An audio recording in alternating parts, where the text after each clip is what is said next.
നമ്മൾ ക്രിയേറ്റ് ചെയ്യുന്ന ഒരു ഇൻവോയ്സ്, ഒരു കമ്പനിക്ക് നമ്മൾ ക്രിയേറ്റ് ചെയ്യുന്ന ഒരു ഇൻവോയ്സ്, ആ ഇൻവോയ്സ് ആ കമ്പനി നമ്മൾക്ക്, ആ സബ് കസ്റ്റമർ നമ്മൾക്ക് പേ ചെയ്യുന്നത് പകുതിയായിട്ടാണ്, ഒരു 3 ഇൻസ്റ്റാൾമെൻ്റ് ആയിട്ടാണ്, അല്ലെങ്കിൽ 4 ഇൻസ്റ്റാൾമെൻറ്റ്, 25% വെച്ചിട്ട് 4 ഇൻസ്റ്റാൾമെൻ്റ് ആണെന്ന് വിചാരിക്കുക. അങ്ങനെയാണെങ്കിൽ ഓരോ മാസവും ഓരോ മാസത്തിലാണ് നമ്മൾക്കിങ്ങനെ ഫോളോ അപ്പ് വരുന്നത് എന്ന് വിചാരിക്കുക.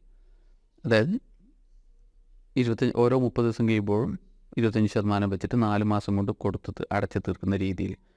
അങ്ങനെയാണെങ്കിൽ ഓഡൂവിൽ അതെങ്ങനെയാണ് നമ്മൾക്ക് ഓട്ടോമാറ്റിക്കായിട്ട് റിമൈൻഡർ പോകുന്നതിന് വേണ്ടിയിട്ട് നമുക്ക് സെറ്റ് ചെയ്യുന്നത്, അത് നമുക്കിപ്പോൾ നോക്കാം. അതിനാദ്യമായി വേണ്ടത് അതൊരു പേയ്മെൻറ്റ് കണ്ടീഷനാണ്.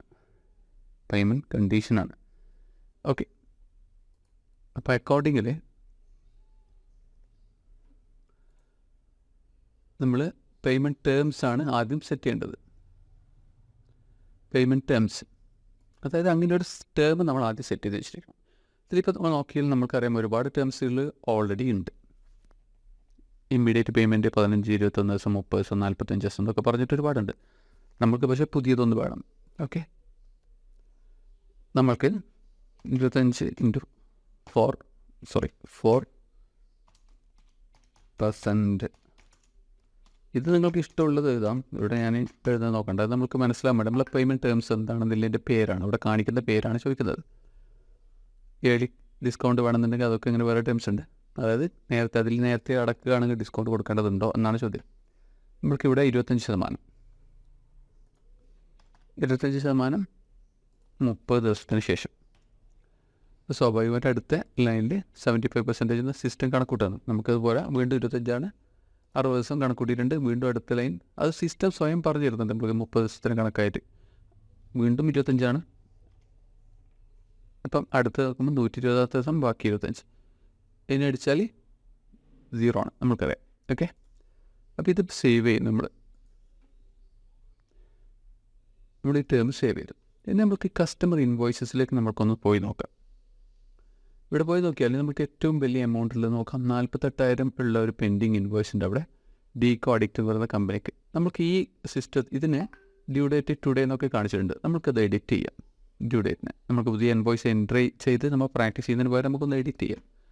റീസെറ്റ് ഇവിടെ ഡ്യൂ ഡേറ്റ്, പേയ്മെൻറ്റ് റെഫറൻസ്, ഒക്കെ കാണിച്ചിട്ടുണ്ട്, ഡ്യൂ ഡേറ്റ് ഒക്കെ കാണിച്ചിട്ടുണ്ട്.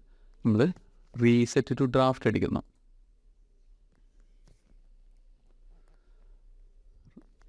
റീസെറ്റ് ഡ്രാഫ്റ്റ് അടിച്ച് കഴിഞ്ഞാൽ നമ്മളുടെ ടേംസ് ചോദിക്കുന്നുണ്ട്.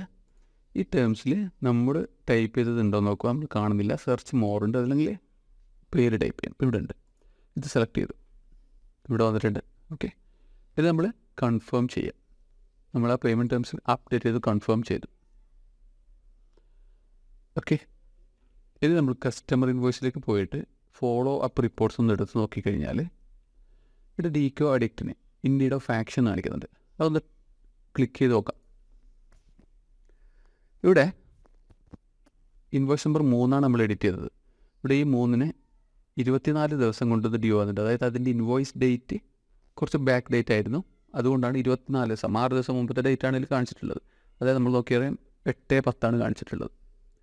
ഓക്കെ, അപ്പോൾ 34 ദിവസം കൊണ്ട് 8/10 24 ദിവസം കൊണ്ട് നമ്മൾക്ക് ഡ്യൂ ആകുന്ന 12,003, അടുത്തത് 12,013, 54, 30 കൂട്ടിയിട്ട് വീണ്ടും 30 കൂട്ടി, പിന്നെ ലാസ്റ്റ് 24. ഇങ്ങനെ ഈ സമയത്ത് കൃത്യമായിട്ട് റിമൈൻഡർ പോയിക്കോളും. അതായത് ഇങ്ങനെ അയക്കണം എന്നുണ്ടെങ്കിൽ പേയ്മെൻറ്റ് ടേംസിലാണ് സെറ്റ് ചെയ്യേണ്ടത്. എന്നിട്ട് ഓട്ടോമാറ്റിക്കായിട്ട് ഫോളോ അപ്പ് ചെയ്യാനുള്ള സെറ്റപ്പ് ചെയ്ത് വെച്ചാൽ മതി. ഇനി ഇത് നമുക്കൊന്ന് മാനുവലായിട്ട് ചെയ്യണമെങ്കിൽ നമുക്ക് മാനുവലി ചെയ്യാം.